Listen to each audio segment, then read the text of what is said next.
BFSEngr.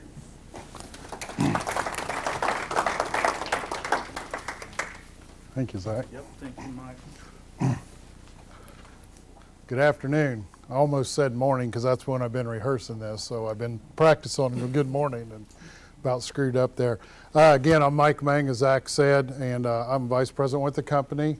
I'm in charge of our GIS and our IT initiatives. Can you hear me okay? A little bit? I'll talk louder. As a techie, I was kind of obviously drawn to the drone technology and migrated to it and looked for a reason to incorporate it in our business. So that's why I'm up here today. As Zach said, Andrew's a grant writer for us, but he's also a commercial pilot and works in our aviation division and works with the FAA almost a daily basis and a lot of our airport clients that deal with the FAA. So that's why you got the two of us today. I'm going to start with how we got started. We had a lot of great ideas and initiatives in mind. We wanted to do ortho photography. We wanted to do aerial photography with perspectives for our inspection type projects. We wanted to do survey, GPS, LiDAR, and some fly-through, corridor type fly-through photography and video for marketing and some other things. Along with that came a bunch of great ideas. When we get a bunch of tech guys and airport guys together, we start having all kinds of ideas about these, what we can do with these. But one of them was we wanted to fly at a certain height, shoot straight down, apply GPS coordinates to it, and come up with our own ortho photography. Pretty simple. We also wanted to fly around construction sites and take perspectives from certain angles at things that are happening on the construction site, erosion control, that type of thing. Any idea we had with still photography, we wanted to also be able to apply to video, of course. We also thought it would be a good idea to be able to repeat our flight paths. So we wanted to do time lapse and things like that, so we knew we wanted to fly by coordinates. We also wanted to be able to attach, or had the thought of attaching a LiDAR, small LiDAR unit to the bottom of one of these and being able to do survey grade work with the drone itself and the GPS that it has built on board or you can upgrade. We thought we could apply these to our all of our projects. We do road, bridge, sewer, water, airport design. We really didn't limit what our thoughts were and our ideas. Those ideas, just came with more questions. What UAV would work best, a copter or a fixed wing? Incidentally, we obviously chose the copter for a few reasons. They're a little smoother to operate when you're just learning. We can hover them and hold them out of position, and just seemed to learn with or to start with, it'd just be a safer way to go. There is also a broader range of selection with the copter and varying qualities and price. Along with that came questions on what camera to use. This one here today has a GoPro Hero 4 on the bottom. What options do we have as far as accuracy on GPS, LiDAR, and the LiDAR accuracy? What were the FAA requirements? Could we fly it when we needed to, where we needed to, was a big question. How do we remotely control the camera on there? How long can we fly without needing batteries on the drone itself or the camera? What safety measures do we need to take when what are built into the hardware on these things? Since we had all those questions, and believe me, we had a bunch of techies, not just us coming out wanting to do all kinds of things, we decided to focus and concentrate on something, build our approach on that. So we concentrated on inspection. And we had a project come along that allowed us to do that. Our role on it was the owner's rep, and in doing so, we needed to do some reports for project completeness on a monthly basis, as well as making sure initiatives were met, for instance, erosion control measures. We also needed to understand the operation as we applied it to that project. Again, what are the FAA requirements? We knew we couldn't just run out there and put the thing in the air and not, cause somebody to call an authority and them come knocking on our door. Andrew will speak to go through quite a bit of the FAA regulations and hit on the high spots, but that is the most important thing we've done. And then along with FAA, what are the rules of flight that applies to a drone and how do you apply them? Just because we can do something with the drone, should we, was the kind of the way we summarize that. And then again, what are those limitations as far as the batteries goes, the public, line of sight? Do we need to be able to see the thing? It's got a little video camera. Can we just fly it? And I'll kind of step back and say how we had to re-understand our operation. So this project was a 21-mile corridor, and we needed to do a monthly report. And our thought was we would do orthophotography to show in a time-lapse manner from month to month what's changed out there. That was a great plan. As we start applying the rules that the FAA put on our exemption to be able to do so, and weather, the speed of the equipment, we figured it was going to take us 20 days to do that flight and another 10 days to process it.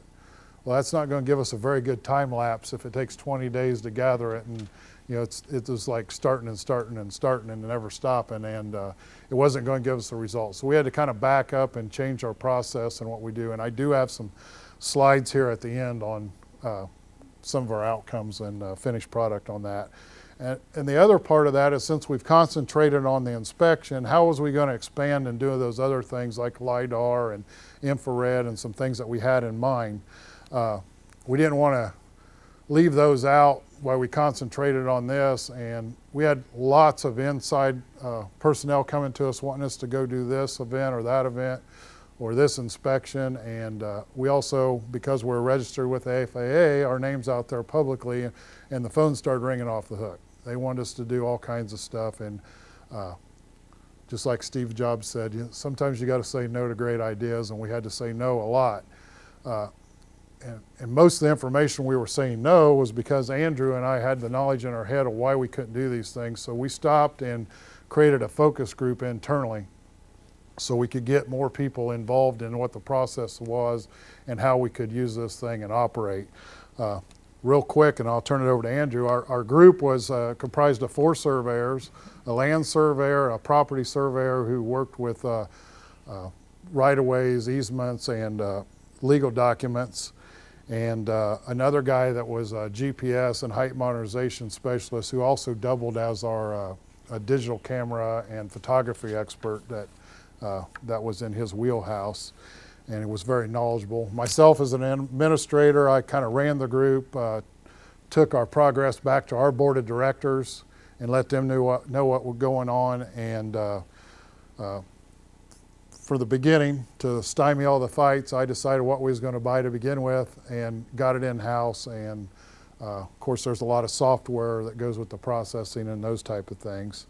Then our 4th surveyor was somebody that was already on this project on site as a surveyor/inspector, and he became on our crew a visual observer, and Andrew's going to go into what that means as far as the FAA goes. Our other person was a GIS specialist, and both of those guys have a lot of pre- and post-flight duties, but when that's in the air, their duty is visual observer, looking for power lines and trees and maybe a helicopter coming into the area and things like that. But one of the tasks that's post-flight would be processing the photos in the aerials. So if you're familiar with what a GoPro does, it gives you a fisheye kind of a photograph, and there's a sweet spot in there that needs stitched together and applied to GPS coordinates and GIS software that turns that into a ortho photograph. So that's what that fellow does. And then last but not least is our commercial pilot. Andrew is a commercial pilot, and he currently serves as our PIC, Pilot in Command, and also I started the 333 exemption and dealing with the FAA, and I'd never done that before. Andrew does it every day, and he took that over and made it a lot easier process than I was about to embark on. So with that, I'm going to turn it over to Andrew. It's going to talk a little bit about the rules and the regulations.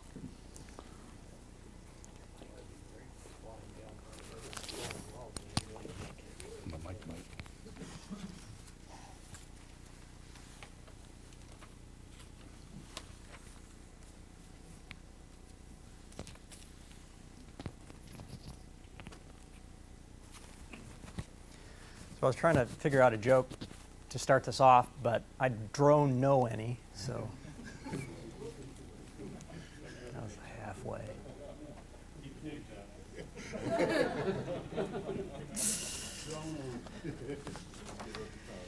Well, in most cases, this boils down to something we call you don't know what you don't know until somebody points it out. So I want to involve the audience here just to make a point. So how many of you have heard of UASs or drones? Show of hands. Probably a majority of the room. How many have seen a UAS? A little less. How about more than once? How many in the last year? Still have a few folks. How about last 2 years? Couple? Last 3 years? Last 3 years? Maybe one? So the point is, this is very new technology. And with the onslaught of new technology, obviously there's an industry that needs to catch up, right? So in our case, you guys are IDEM. Whoever else, DNR. In our case, it's FAA. So the best way to describe this thing is square peg round hole. So we've got all these regulations that deal with pilots, and now we've got an unmanned aircraft that we're putting into the National Airspace System, right? So it gets tricky. There's a couple of different platforms these things come in. This is a DJI Phantom 2 quadcopter, fairly small, obviously. The black one there on top, you can see kind of a radome. That's probably some type of GPS guidance, satellite guidance. Below, there's a gimbal with the camera. So this is probably a little bit bigger than this thing, but and then you've got this little tiny guy here, probably for recreation only. Probably doesn't have any type of video equipment or photography, but nonetheless, there's all types of these things, and the technology is just shooting through the roof. So. There's many different kinds and styles, many different applications. I'm going to talk about the different categories of UASs, and they break down basically into 3 branches. So you got your public operations, anything government, state agency, government agency, your local PD, let's see, fire department. You have civil operations, which is non-government. That's what we would fall into. So we're going to use this thing for inspections. There are a ton of exemptions being granted for the real estate business. And if you ever flip through a magazine, you see a nice shot of a property from the sky and you wonder, how'd they get that? It's probably from a drone. Agricultural is a whole bunch of applications for there. Survey. Model aircraft, and the reason I put that up there is because it's perfectly fine to buy a drone. UAS and fly it in a confined community. They do this radio-controlled airplanes. They've been doing it for years. The same thing applies here. If you're flying this thing for fun and you are part of a community or a club, that's perfectly well, and that's how you should do that. Outside of that, I wouldn't say that's illegal. I'd say it's borderline non-compliant. We'll just say that. I'm not sure why this lady is missing a sleeve. Maybe she didn't quite know how to control it with her iPhone there. But okay, requirements. I'm going to look at 3 different things: operational, aircraft, and pilot. So we started this process as Section 333 as the platform whereby we can petition the FAA to exempt ourselves from certain regulations. And I'll give you a case in point. How many of you have ever gone to an air show and seen a wing walker? So that wing walker is not wearing a safety belt, right?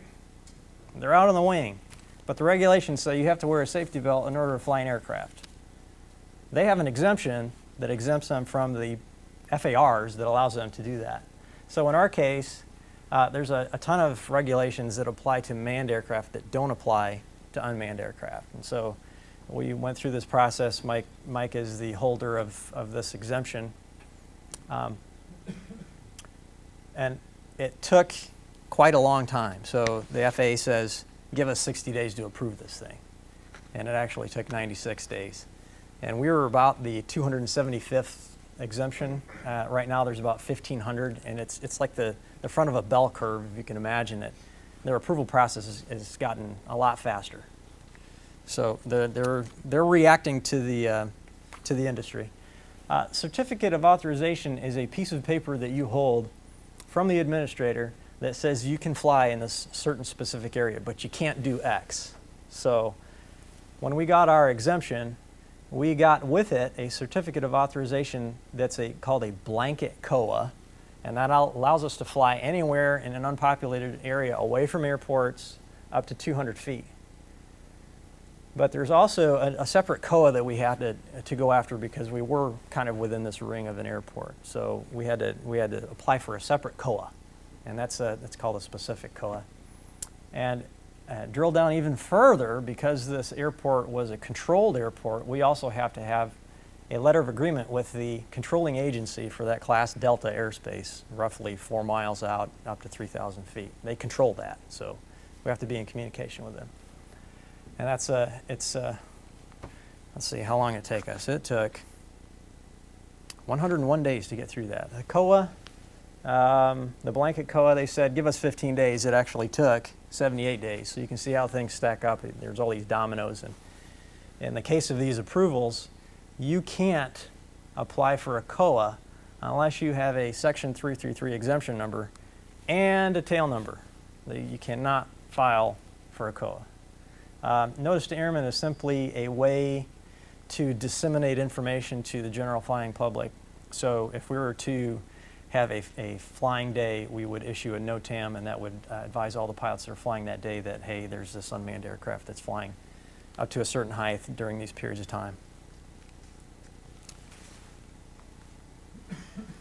Okay, for the aircraft itself, so when you climb on board Delta or Southwest, or there's no Pan Am anymore, folks, but if you do, there's all these set of requirements for airworthiness that don't really apply in this case. So there's some things with the aircraft itself.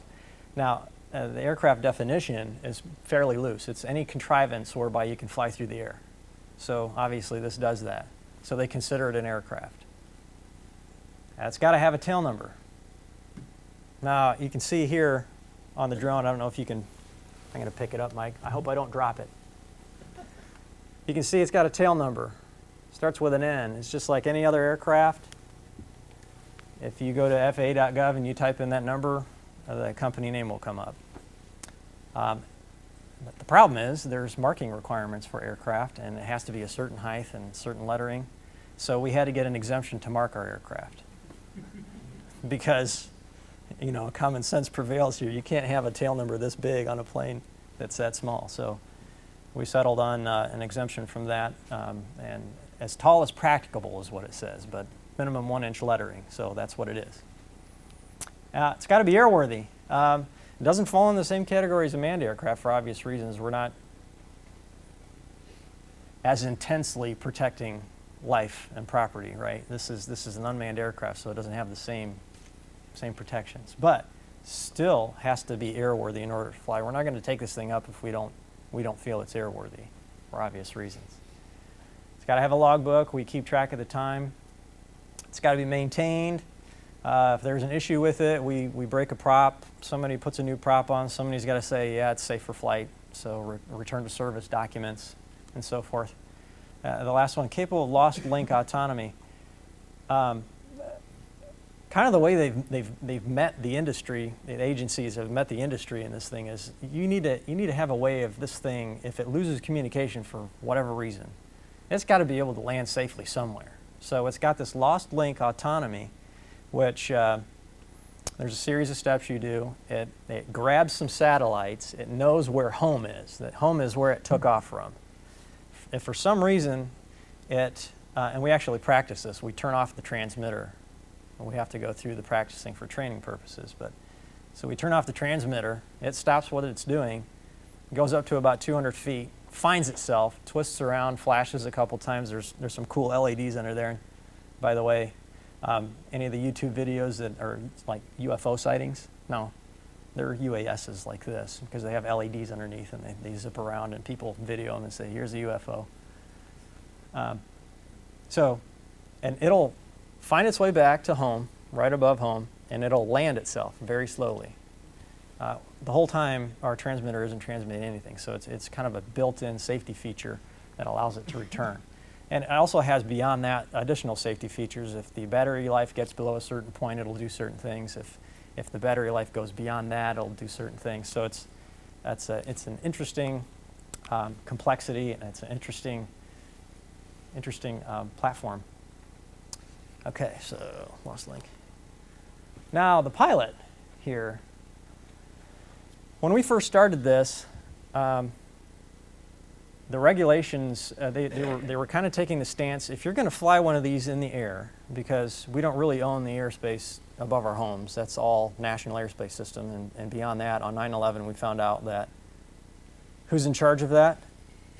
The DoD, and they literally took all the planes out of the air, landed everything, and they were in charge of that. So the DoD is in charge of the airspace. When they first started off, they said, you got to be a licensed pilot and you got to have the same medical certification. Well, the industry pushed back and said, that's ridiculous. This isn't even the same. This is apples and oranges here. So what they settled on most recently is this. So you've got your ATP license, so the guys that fly commercial, guys and gals that fly commercial. ATP, you've got your certified flight instructor, you've got your commercial pilot license, you got your private, and then you have the sport pilot category, which is a little more lax. It allows you to fly planes that are below a certain weight and horsepower and speed. And along with that sport pilot license, if you're a pilot, if you're a licensed pilot and you decide to fly in the sport pilot category and you've never had your medical suspended or revoked, then you can fly these planes with your driver's license and any restrictions that may be on your driver's license. So let's say you need to have lenses corrected to 20/20. Well, you got to do that when you're flying the plane. So what they're saying now is, at minimum, you should have your sport pilot license and a driver's license to fly this. Here's a caveat, and I have an asterisk there because this has been an area of contention in the industry for a long time, and it's been this way. So if you're flying for compensation or hire, you need to have your commercial license. Commercial simply means that you can take money for what you're doing. Okay, but the industry said, time out here. You're gonna make me spend $12,000 to get my commercial pilot's license to fly a drone. So there really isn't another way around this, though, and the industry is trying to react. And there's a lot of blogs out there about flying for hire.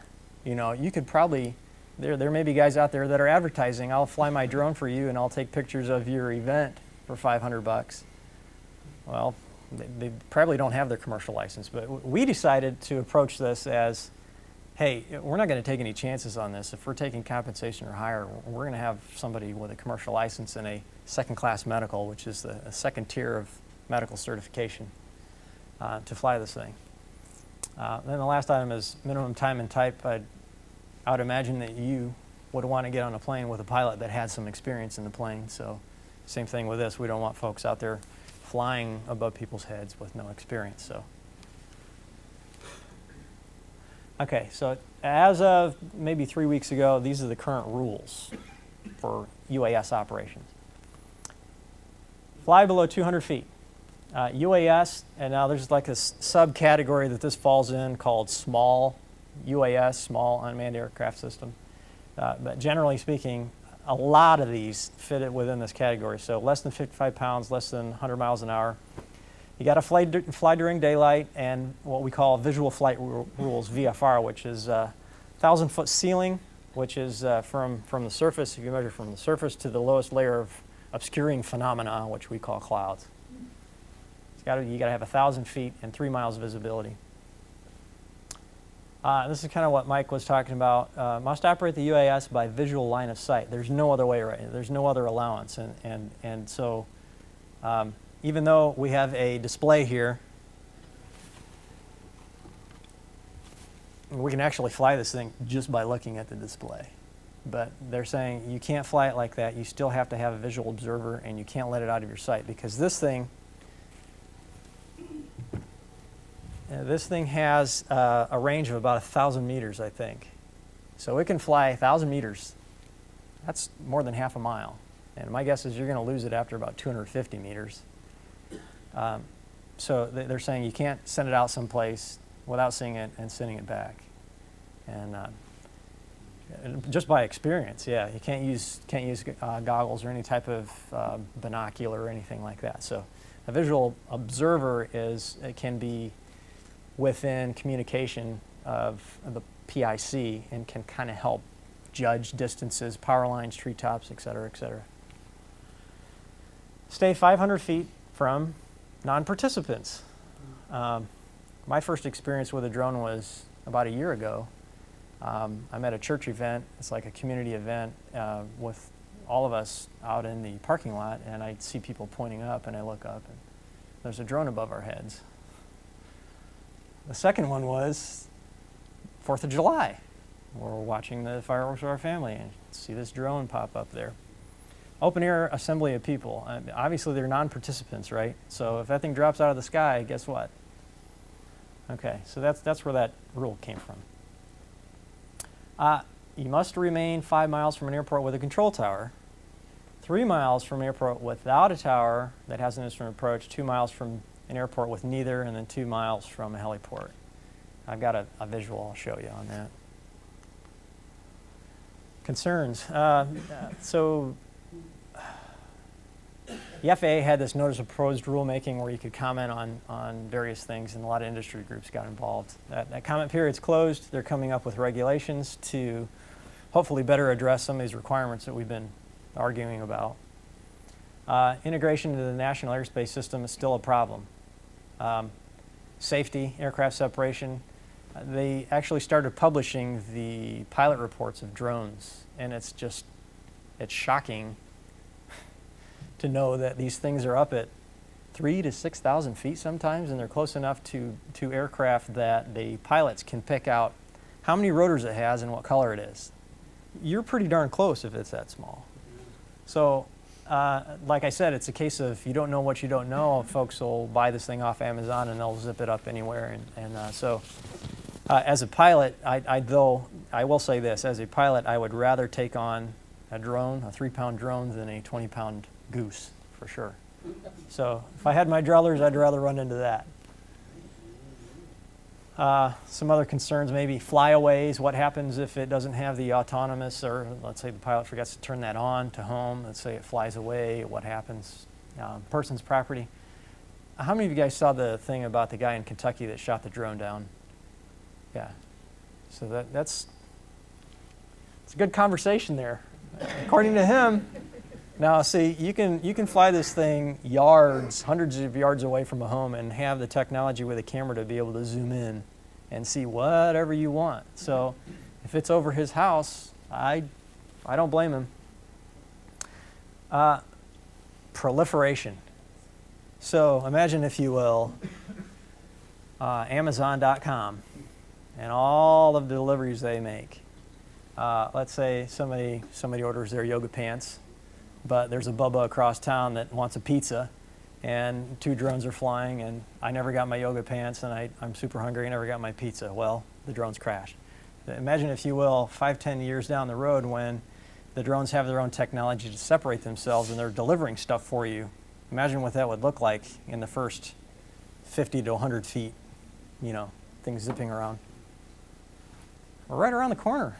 Yeah, so you might consider a t-shirt, "Don't drone me, bro." Okay, it might be hard to pick this out, but this down south on our road corridor, so right there is Martinsville. This is State Road 37 in the green line. You can probably barely pick out the green line. Right over here is the beginning of Bloomington. Okay, so this box here is a NOTAM that we have that's current and in place that matches our COA, and it's good for 2 years. It lets pilots know we're flying that corridor, we're taking pictures up to 200 feet. And so, if you're a pilot and you're down at 200 feet, you've got other problems. And a lot of you, half of you maybe, from southern Indiana maybe? Southern Indiana? So you know that we make our roads in valleys, right? So most of the time we're down in the road corridor, we're down in a valley, And there are a lot of tall structures along here, a lot of radio towers, cell towers that are up on hills. And so we're, for all practical purposes, we're way below anything that might cause a problem for a pilot anyway. So we're kind of within that veil, we're kind of in that shadow. So right here's the Bloomington Airport, and we started dialogue with them quite a while ago and said, heads up, we got this 37 corridor, it's near you. So we had to go through all of our approvals. This red ring is kind of the 5-mile ring that the COA talks about. This blue ring is actually the outer surface of their airspace that goes from surface to 3,000 feet. And this road kind of bends in towards the airport. So our NOTAM here, we activate that anytime we would fly that route. The other issue is communications. This is kind of a nuance. The way everything's written now is that communication has to happen via radio. Well, we got a 3.5 watt radio, and even though technically we are an aircraft, we are in areas that can't transmit to the tower and we can't receive the tower. So we had to, that's why it took 101 days to negotiate the LOA. We were trying to communicate what's the safest, most common sense way for us to communicate with you, because we can't use a handheld. I mean, we could spend thousands of dollars on a 10-watt radio, but it still can't penetrate the mountain that's between us. So we ended up on cell phone usage or landline. We'll call them prior to takeoff. We'll call them again after landing.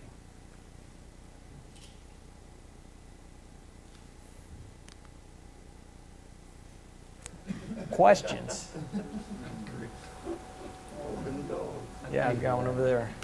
I have a question as far as, you said that air is like owned by the government or whatever up in the air, but when you're flying these things, if you're in a zone that you've approved or that you've plotted out or planned out over there, I guess it must be okay, are there any concerns of trespassing over other people's properties?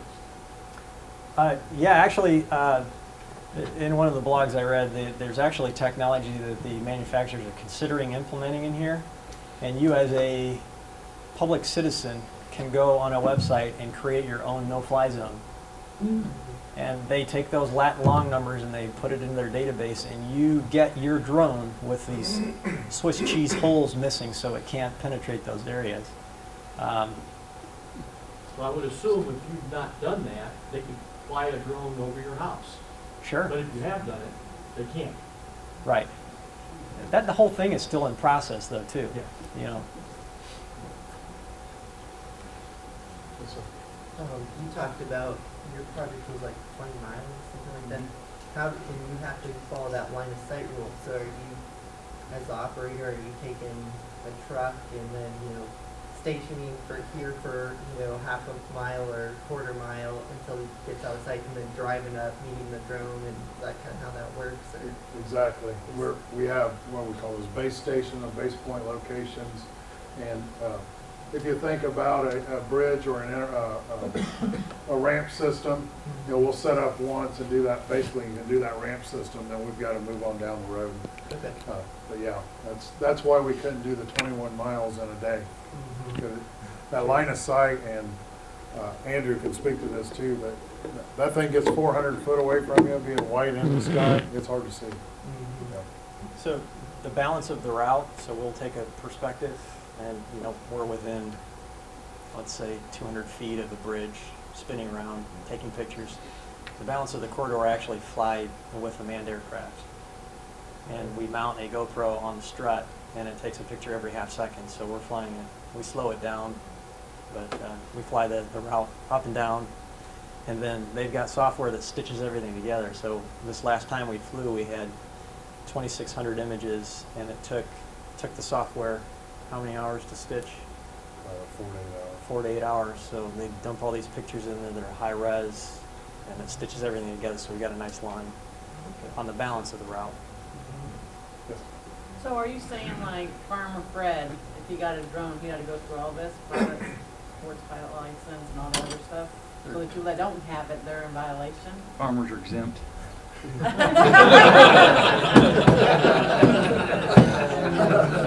Yeah. The best way for me to answer that is seek the advice of your attorney. If they own the land or they're cashing in and they're flying over vacant land, they're probably well within their rights unless they're within airspace of an airport. Oh, so if they're just on their farm flying, Yeah, I mean, Yeah, it's not. yeah. it's not really, Right. it is, but it's not. It'd be like you flying it in your backyard, as long as you're not within that Class D airspace of an airport. Yeah, there's nobody actively enforcing any of this. Yeah. The way it happens is, let's say there's a police report or a citizen complaint, or let's say a pilot reports that, then the local FSDO carries that backwards. And a lot of times these guys, the batteries only last for 10 minutes. By the time that report makes its way to law enforcement, they get out, they're gone. They're not anywhere. So these things pop up everywhere. But there is an app on FAA.gov, I'll just tell you this, that you can load on your smartphone that tells you if you're safe to fly or not. It'll say, no, you're too close to an airport and you need these other approvals. So this same theoretical farmer, when he gets it, is there anything that tells him what his ceiling is? What his operational ceiling is? I mean, does he know that he can't go above 200 feet? Only if he goes to find out. Well, So that could be, He could be flying at 800 feet, and I mean, that's why you're going to see a lot more rulemaking and some things lax. So they would rather have people out there trying to follow rules because they know them than trying to apply them to regular aircraft and not know them or not knowing that they should apply them. So kind of the only way he would know is to go find out himself at this point. Yes, sir. Well, do you think that they'll have like potentially limiters built into them that, basically they'll know how far, they'll stop at a certain elevation off the ground surface? but that's going to have to be calibrated. Because, I didn't know if that's coming or if there's an option on some of these. That's what we're hearing. The GPS units that are built into these are not much different, entry level, like a handheld Garmin you would have went and bought 7 to 10 years ago. And the weakest part of a GPS signal is usually your Z coordinate. That's real important to these things. So Andrew talked about landing it by autonomy and things like that. Well, it could be here and think it's on the ground, or it could be on the ground and think that the ground's another 10 foot. So there's all kinds of things like that they're advancing. This has got an upgraded GPS. It's still probably on the Z coordinate, still 2 foot from what's real, and that's highly upgraded. And to get to the next level, it's a lot of money. So we're, just like the LiDAR technology I talked about earlier, we're waiting on things like that. They've got small LiDAR units. The laser in them isn't strong enough to get through some of the leaf and some of the things that we're used to on normal LiDAR. So if I can't do everything I want and get the accuracy I want, I'm not going to spend $8,000 for a LiDAR unit. I'm going to wait for technology to come. To advance to Yeah. that level. Yep. Yes, sir. To get where you're at right now, you've been doing it, what, I'm guessing a couple of years, first of all? 18 months. Yep. Okay. Including Andrew's wages, unless he's an LLC with you or whatever, what's been the overall cost approximately of where you're at right now? That's a good for the equipment itself. To be in operation and to be able to do what you're doing. That's a tough question. I can start with the hardware. That base drone's about $2,200. We added on the GPS, which is about another $1,800 to $2,000. We've got 50 batteries for that thing because it only goes about 10 or 20. The battery on there runs the camera, runs the GPS, runs the video signal back to our first-person viewer. So all those are upgraded. All in all, that thing sitting right there is about $8,000. Well, and you have Andrew on staff, but if he was flying Delta or something, he'd probably be making a little more money. I have no idea, I don't Yeah. care. But that's also a cost. Right, and we've got to have at least 2 other people out there with him. So it's a crew, and that comes to whether we should do things. Yeah, we may be able to go do it quicker. And those of you who have hired engineering firms, we have hourly and we have lump sum rates. So for me to directly answer that, it's going to be tough. But on this project, it's a lump sum. So when we go down there and work on it, it's not by the hour for the crew. It's part of what we're going to do in a period of a year. That also includes your actual manned flies. Yes, yeah. So the only thing that goes on top of that would be expenses. So when we rent an aircraft, a specific aircraft, and the fuel for that, that would be on top of that. So I would have to go calculate those costs for you. But I would say roughly with that crew, and again, we may have to wait 2 or 3 days before we can go do what we want to do because of the weather. If it's 20-mile-an-hour wind, Andrew and I can attest it'll move that thing about 600 feet in about a half a second, and you're looking for it. It's like, what's that doing over there all of a sudden? But I would guess it's an engineering firm. It's hard for us to charge back equipment that goes in what we call overhead. But hourly, you're talking somewhere between $350 and $500 an hour for a crew to go do something. Is 200 feet high enough to really do all that you need to do? If you would have asked us that before we ever flew it, we would have said no, but it actually is. Yeah. I've got some pictures here to kind of answer some of those questions before we run out of time. I don't know how well you can see this. Should I turn off the light? Thank you. That's a little less than 200 feet right there. It's probably 150, 120 feet, my guess. I didn't look before I loaded these up. But what I wanted to show you in this photograph is, see the silt fence system? When you inspect that as erosion control inspector, walk in that site, look what that kind of tells you what that system is doing out there. You can see if it all works together instead of just section of it's falling down or maybe holding back what it's supposed to. But that's one of the things. I'll point out to you some other things in this photograph. There's our base station. You can see our crew right there. The guys are running the UAV are there, and there's a visual observer over checking for something. You can see some pretty high power lines in this area.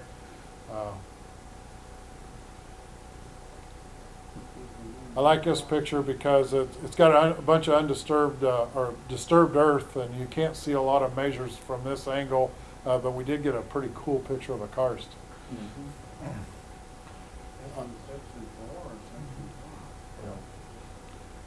Again, some erosion controls.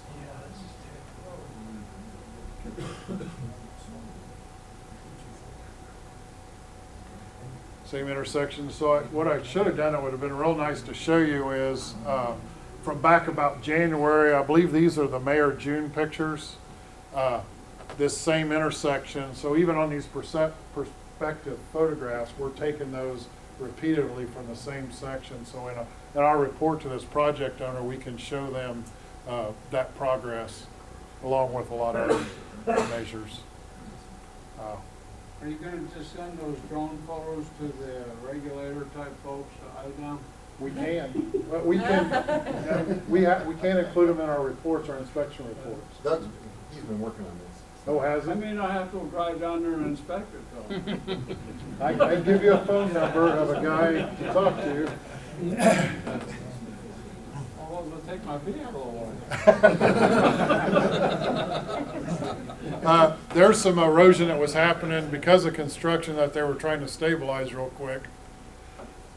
And that flight and that picture was taken just for that reason.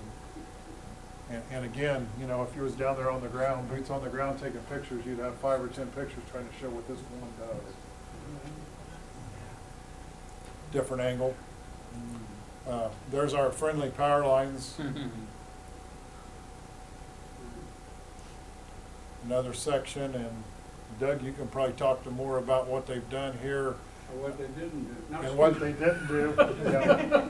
But I'm pretty sure that wasn't there to begin with, and somebody's asked them to add a lot of that stone at the edges. We talked about rock filter burns,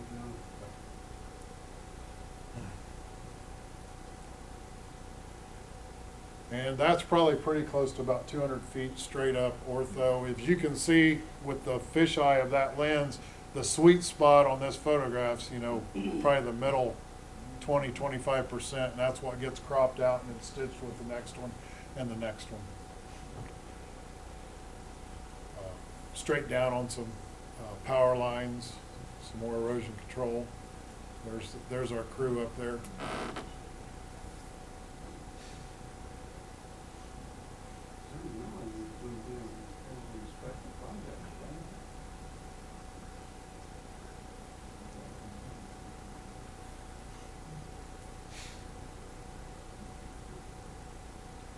Is there any current restrictions on DOT crossing over an active interstate?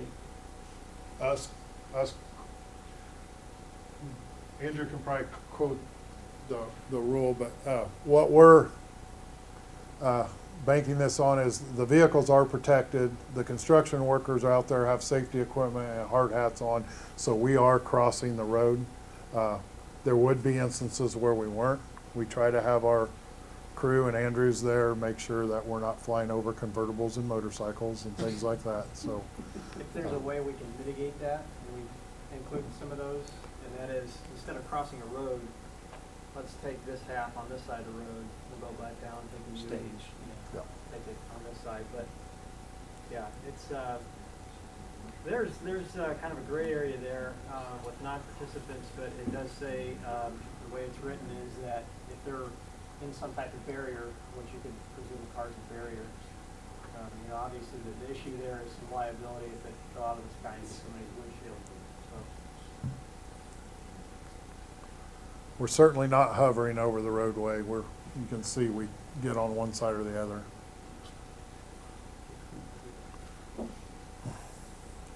I know on this photo our crew is down in here, and you can see we've got a visual observer up here.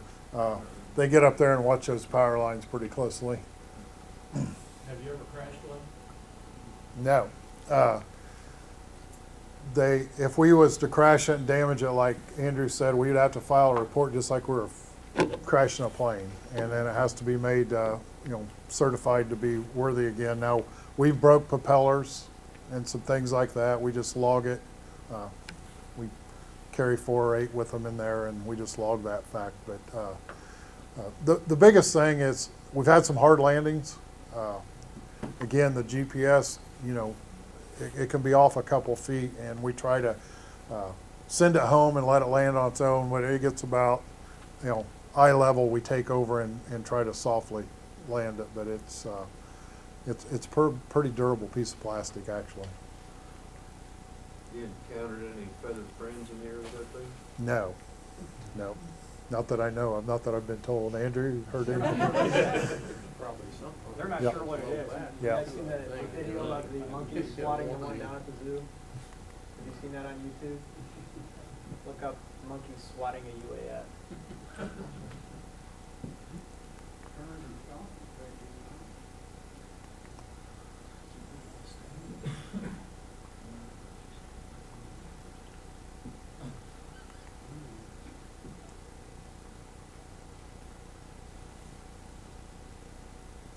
Pretty good view of the power lines, and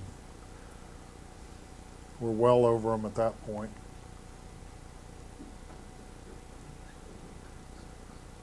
Have you inquired about with the local utility about, any proximity restrictions that they may have for you? No, and I lean on Andrew for that, just from his experience on rules of flight, and obviously we try to stay well away from those. They can. Talking about like power lines or? Yeah, Yeah. or high transmission power lines especially. We have some of those out there.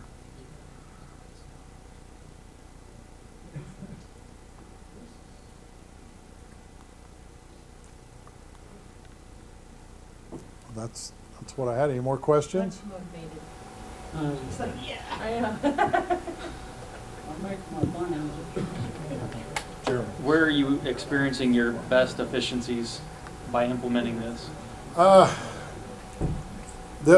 give you this. This was a very unique project for us in our role on it and the type we were reporting. So we're being able to, the efficiencies that we thought going in, and then start rethinking because we had to have 3 people. And if it's an airport we don't have a letter of agreement or authorization with, then obviously, if we need to go fly somewhere and we don't have that authorization as Class D, we may be weeks or months before we can go do what we don't.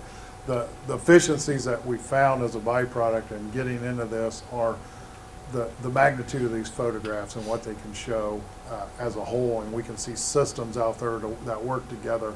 That's the efficiencies that you can explain where a series of 10, 20 pictures just doesn't do. The other efficiencies are orthophotography, straight down, having a photograph of a corridor or a site that was taken yesterday.